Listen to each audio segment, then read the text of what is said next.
الحمد لله رب العالمين والصلاة والسلام على رحمة للعالمين أما بعد أعوذ بالله من الشيطان الرجيم بسم الله الرحمن الرحيم واعتصموا بحبل الله جميعا ولا تفرقوا صدق الله العظيم. محترم سامعین، اتحاد و اتفاق مسلمانوں کی عظیم پوری ہے. یکجہتی و امانگی علیہ السلام کا تاریخی اثاثہ ہے.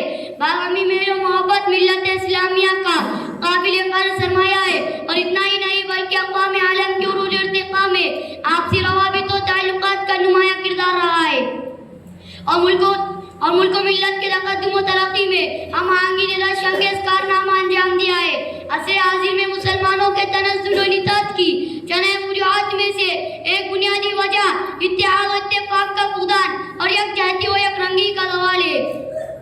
عظیمتوں کے اندھیرے پناہ مانگیں گے، عظیمتوں کے اندھیرے پناہ مانگیں گے، تم اتحاد کا سورج ابھار کر دیکھو.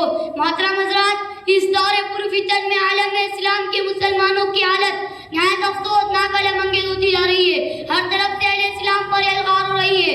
کئی مسلمانوں کو ملک بدر کرنے کی پلاننگ ہو رہی ہے تو کئی ہماری اقدار و روایت اور تاریخی اثاثے کو مخدوش کرنے کی ناپاک کوششیں کی جا رہی ہے.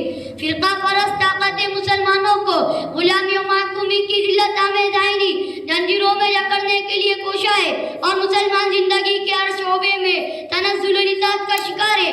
لیکن سوال یہ ہے کہ ایسا کیوں ہوا؟ مسلمانوں پر اتنے برے دن کیوں آئے؟ چمنستان اسلام پر قضا کیوں کرائی؟ حالانکہ ہمیں اچھی طرح معلوم ہے کہ اتحاد ایک عظیم دولت ہے، معاشرے کی ہم آہنگی انتہائی لازوال سرمایہ ہے اور ملک و ملت کی اگانیگت ایک مثال پوری ہے. اتحاد و اتفاق اتنی عظیم دولت ہے جسے اپنوں نے ہی نہیں بلکہ غیروں نے بھی تسلیم کیا ہے. یہی دولت ہے جس کے دم سے قوموں نے ترقی کی، یہی دولت ہے جس کے دم سے قوموں نے ترقی کی، اسی کے ختم ہونے سے قضا آئی زمانے میں.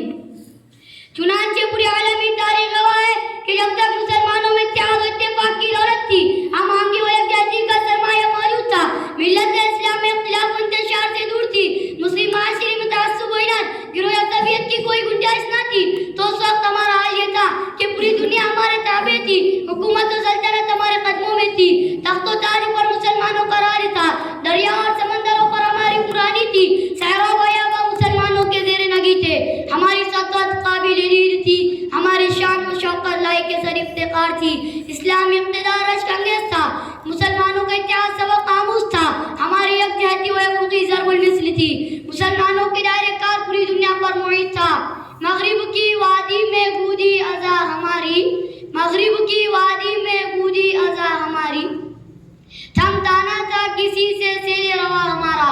لیکن اے مسلمانوں، جب سے ہم نے اختلاف کو گلے لگا لیا، ہمارا آپسی اتحاد ختم ہو گیا، مسلمانوں کا باہمی ربط و اشتراک سے درد پڑ گیا.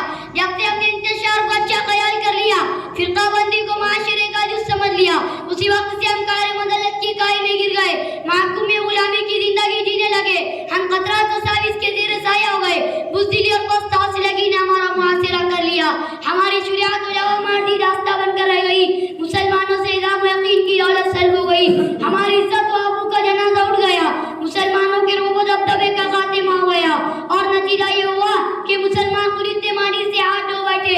احساس شکست نے ہماری کمر توڑ دی، مسلمانوں کا اتحاد پارا پارا کر ہو گیا، ہم لوگ خدا نہ